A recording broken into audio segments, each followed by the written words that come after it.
الحمد للہ رب العالمین والعاقبۃ للمتقین والصلاة والسلام علی نبیہ الکریم اما بعد فاعوذ باللہ من الشیطان الرجیم بسم اللہ الرحمن الرحیم واتقوا فتنة لا تصيبن الذين ظلموا منكم خاصة واعلموا أن الله شديد العقاب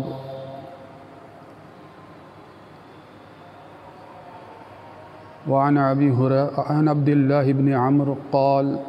شبك النبي صلى الله عليه وآله وسلم أصابعه وقال كيف أنت يا عبد الله بن عمرو إذا بقيت خصالة قد مزجت عودهم وأمانتهم واختلفوا فصاروا هكذا قال فكيف يا رسول الله قال تأخذ ما تعرف وتدع ما تنكر وتقبل على خاصتك وتدعهم وعوامهم رواه البخاري وقال الله تبارك وتعالى إن الله وملائكته يصلون على النبي يا أيها الذين آمنوا صلوا عليه وسلموا تسليما اللهم صل على سيدنا ومولانا محمد وعلى آل وأصحاب سيدنا ومولانا محمد وبارك وسلم عليه رب اشرح لي صدري ويسر لي أمري واحلل عقدة من لساني يفقهوا قولي سامعین مکرم، سورۃ الانفال کی آیت نمبر 25 کے ضمن میں پچھلے جمعۃ المبارک کو میں نے آپ کے سامنے فتنہ کے مفہوم کو بیان کیا تھا، اور اس کے ساتھ اس سے پہلے جو ہے وہ میں یہ بھی عرض کر چکا ہوں کہ یقیناً اس وقت جو حالات ہیں وہ ہمارے آس پاس ارد گرد کے حالات بہت دیگر گوں حالات ہیں، اور آزمائش میں مبتلا ہونے کی اعتبار سے یا اس حیثیت سے کہ بہت سی پریشانیاں، بہت سی مشکلات، بہت سی آزمائشیں، بہت سی مصیبتیں مختلف انداز میں ہم پر حملہ آور ہیں، تو اس تناظر میں یقیناً اپنے اعمال کی طرف جو ہے وہ رجوع کرنے سے پتہ چلتا ہے، غور کرنے سے پتہ چلتا ہے کہ بہت سے ایسے اعمال ہم سے سرزد ہوئے ہیں یا ہو رہے ہیں جن کی وجہ سے بہت سی مصیبتوں، بہت سے عذابوں کے اندر جو ہے وہ پوری بنی نوع انسانی جو ہے وہ مبتلا ہو چکی ہے۔ تو یقیناً جہاں ان سارے اعمال پر ہم کو غور کرنا ہے، ان پر توجہ دینی ہے اور ان کا ازالہ کرنا ہے، وہاں یقیناً توبہ اور استغفار کے ذریعے اپنے آئندہ کے اعمال کو درست کرنے سے پہلے توبہ کے ذریعے سے، استغفار کے ذریعے سے اللہ کی رضا اور اللہ کی خوشنودی حاصل کرنے کو کوئی نہ کوئی ذریعہ جو ہے وہ اختیار کرنا ہے۔ آج گفتگو کو آگے بڑھاتے ہوئے میں آپ کے سامنے صحیح بخاری ہی کی ایک روایت ہے جس کو پیش کرنا چاہتا ہوں،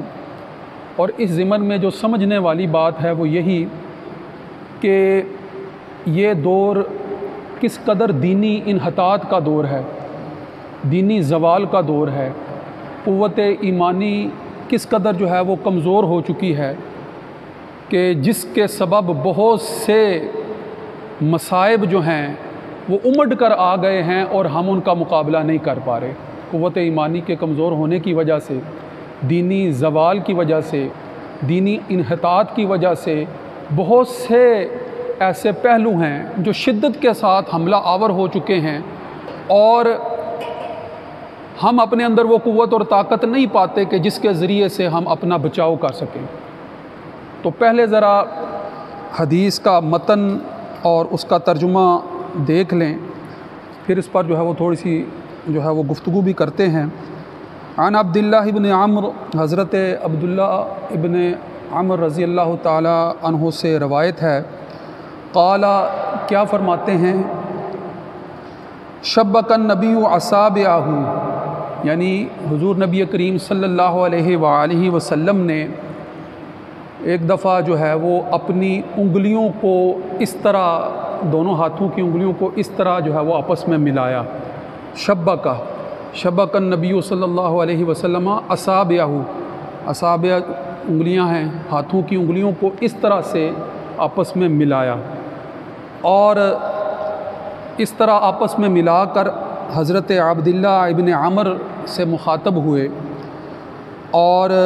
کیا فرمایا، وقال، فرماتے ہیں، کیف انت یا عبد اللہ ابن عمر، کہ اے عبداللہ ابن عمر، عمر جو ہے وہ غلط تلفظ ہے، جب عمر لکھا ہو اور آگے واو ہو تو اس کو عمر نہیں عمر پڑھتے ہیں، تو اے عبداللہ ابن عمر، اس وقت تمہارا کیا حال ہوگا، کیف یا عبداللہ، اس وقت تمہاری کیفیت کیسی ہوگی، تمہاری حالت کیا ہوگی، تم پر کیا جو ہے وہ کیفیت طاری ہوگی، تمہاری حالت جو ہے وہ اس وقت کس طرح کی ہوگی، کب، اذا، جب، بقیت خصالۃ، صرف ایسے لوگ باقی رہ جائیں گے جو آدمیت کی خصلتوں سے خالی ہوں گے۔ خصالہ بنیادی طور پر بھوسے کو کہتے ہیں، آپ بھوسی کا لفظ بھی استعمال ہوتا ہے، بھوسا بھی کہتے ہیں، کہ بالکل جو ہے وہ گھاس پھوس کے وہ تنکے کے جو بالکل بیکار ہیں، ناکارہ ہیں، کسی کی ضرورت کے نہیں ہیں۔ لفظ خصالہ جو ہے وہ استعمال کیا گیا ہے۔ تو اذا بقیت، جب باقی رہ جائیں گے، خصالۃ، ایسے لوگ کہ جن کی کوئی اہمیت نہیں ہے، کوئی حیثیت نہیں ہے، یقیناً یہ کن لوگوں کی طرف اشارہ ہے، یہ ان لوگوں کی طرف اشارہ ہے۔ آگے اس کی وضاحت بھی فرما دی کہ یہ لوگ کون ہیں، آگے حدیث کے متن میں اگلے جو الفاظ آ رہے ہیں ان میں ان کی وضاحت بھی فرما دی ہے، مگر لفظی طور پر اگر دیکھیں تو یہ بات سمجھ میں آتی ہے کہ جو انسانی اقدار سے بالکل خالی لوگ ہیں، اخلاقیات نام کی کوئی چیز جن میں موجود نہیں ہوتی ہے، جو صرف مفاد پرست ہوتے ہیں اور دوسروں کو کچھ بھی نقصان پہنچے ان کی ذات کو کوئی فرق نہیں پڑتا ہے، ان کو خصالہ سے تعبیر کیا گیا۔ ذرا غور کیجئے گا کہ ان کو خصالہ سے آپ نے تعبیر فرمایا کیوں ہے۔ حدیث کے آگے جو الفاظ ہیں وہ اس کی وضاحت فرما رہے ہیں کہ اس وقت تمہارا کیا حال ہوگا جب صرف ناکارہ لوگ، یہ اس طرح کے بیکار لوگ باقی رہ جائیں گے۔ قد ماضجت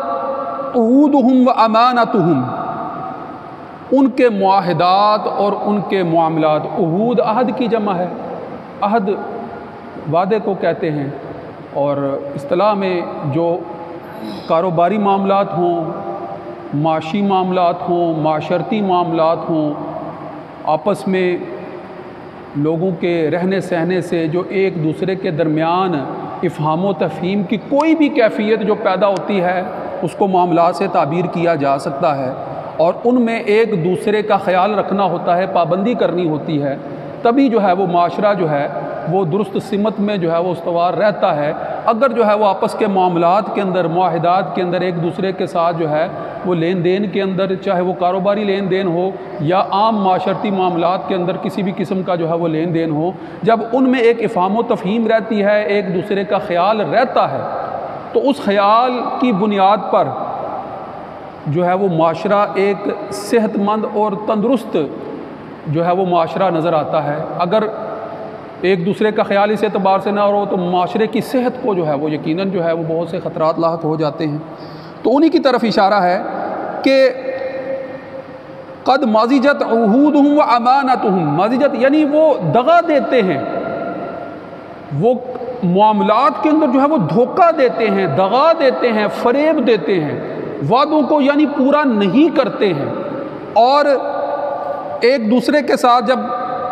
کوئی معاملہ پیش آتا ہے، ایک دوسرے کی امانتیں جو ایک دوسرے کے سپرد کی ہوتی ہیں مختلف اعتبار سے، امانتہم کا لفظ استعمال ہو، تو ان میں بھی دغا کرتے ہیں، معاملات میں بھی، وعدوں میں بھی دغا کرتے ہیں، اور ان معاملات میں کہ جن معاملات میں امانت کا جو ہے وہ پہلو موجود ہوتا ہے اس میں بھی جو ہے وہ دھوکہ دہی کرتے ہیں۔ تو ایسے لوگ جو معاملات کے اندر دھوکہ دہی کو اپنائے ہوئے ہیں، ان لوگوں کو جو ہے وہ خسالہ سے تعبیر کیا گیا ہے، اور خسالہ یعنی ایسے لوگ ہی جو ہے وہ باقی رہ جائیں گے۔ اس وقت عبداللہ ابن عمر تمہارا کیا حال ہوگا، اس وقت تمہارا کیا حال ہوگا جب ایسے لوگ ہی ارد گرد جس سے ملو، جس کو دیکھو، جس سے بات کرو، وہ نفسانی معاملات میں اس قدر آگے بڑھا ہوا ہے، اس قدر جو ہے وہ الجھا ہوا ہے، اس قدر جو ہے وہ نفسا نفسی کا عالم ہے کہ وہ کسی بھی معاملے کے اندر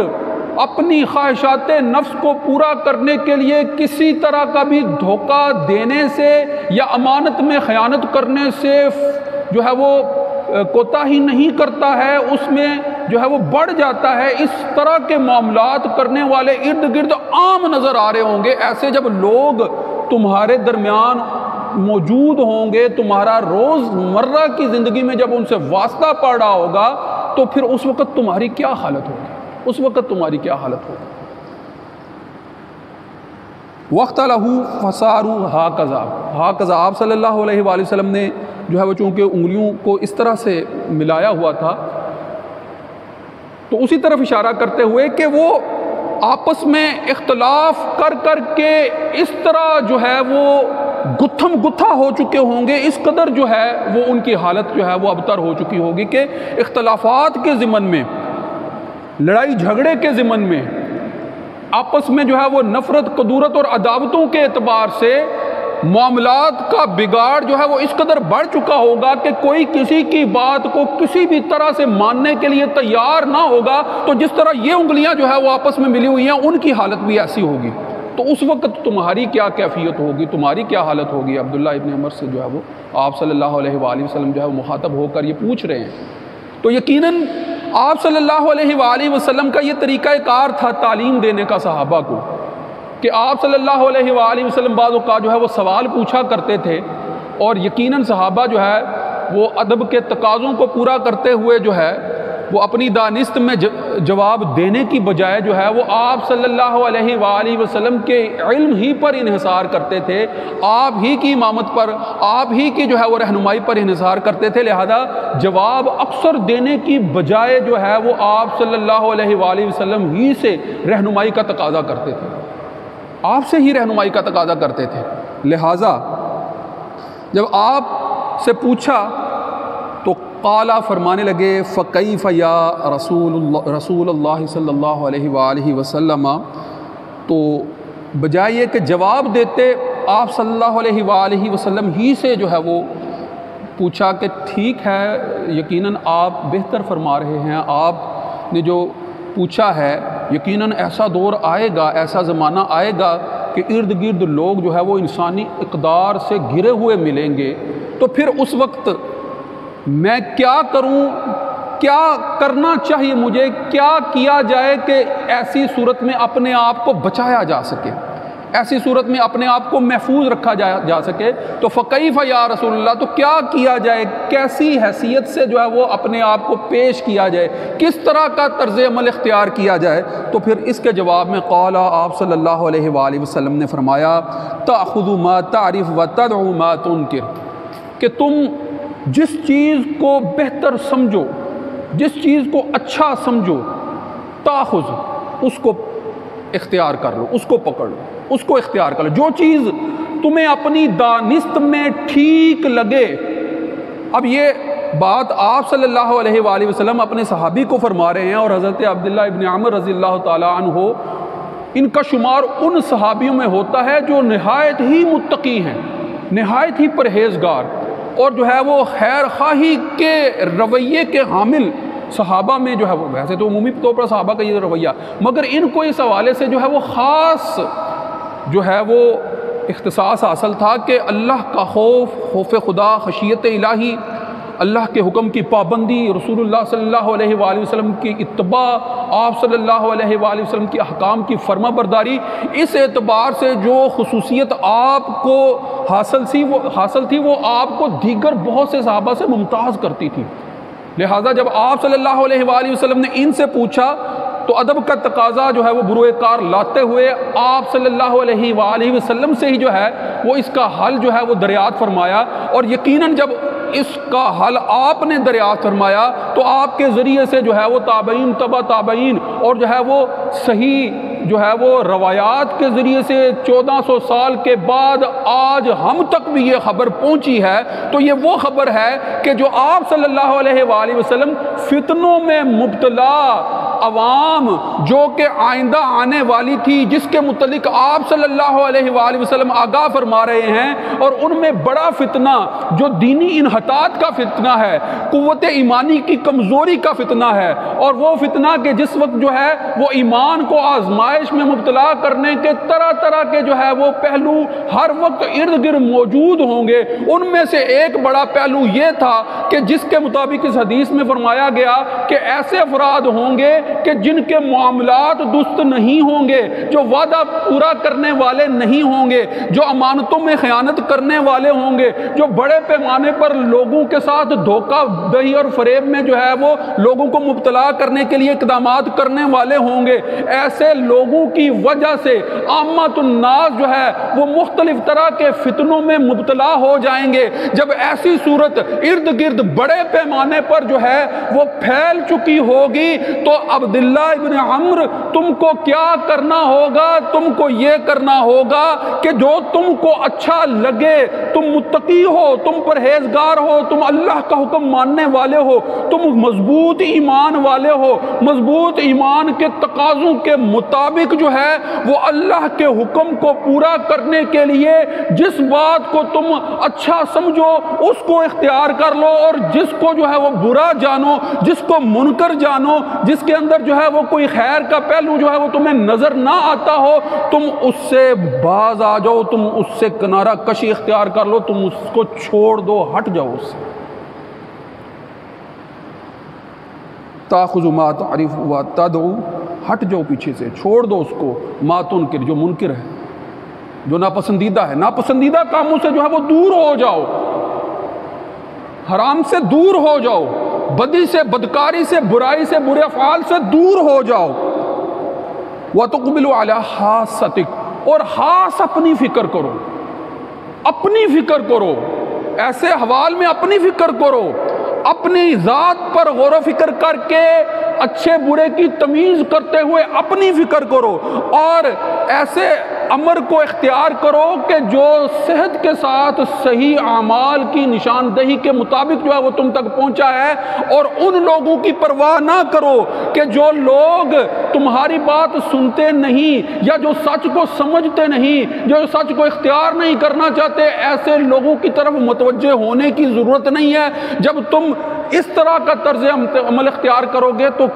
کم از کم اتنا تو ضرور ہوگا کہ تم اپنی حد تک اپنے آپ کو بہت سے پہلوؤں سے جو منکر کے پہلو ہیں بچا لو گے، اور جب بچا لو گے تو یقیناً جو ہے وہ جب بچے ہوئے لوگ موجود ہوں گے تو وہ کسی دوسرے کی بھی رہنمائی کا ذریعہ اور سبب بن سکیں گے، وگرنہ خود کو بچا نہ پائیں گے اور نہ ہی کسی کی رہنمائی کا جو ہے وہ سبب بن پائیں گے۔ تو اسی بات پر جو ہے وہ گفتگو کا اختتام کرتا ہوں کہ اللہ رب العزت نے جیسے بھی سخت حالات ہیں، شدید حالات ہیں، جیسے بھی حالات ہیں، ہر طرح کے حالات ایمان کی قوت کی آزمائش کے لیے ہوتے ہیں،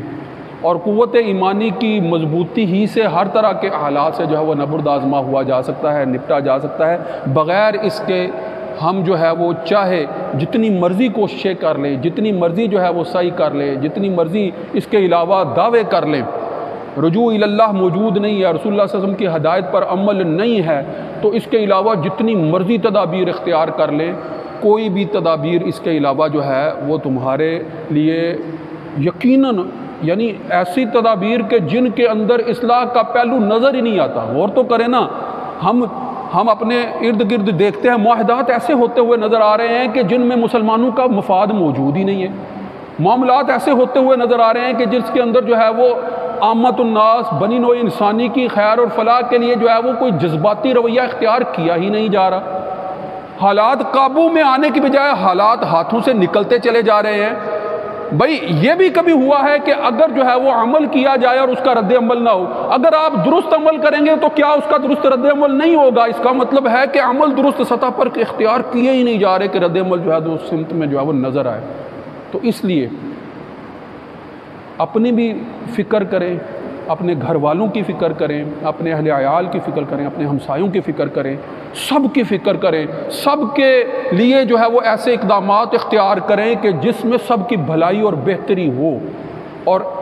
اپنے سے بھی اس کا آغاز کریں، اپنے گھر والوں سے بھی اس کا آغاز کریں، اور پورے علاقے کے لوگوں کے لیے خیر اور بھلائی کا سبب بنیں. وآخر دعوانا ان الحمدللہ رب العالمین. سنتیں ادا فرمائیں.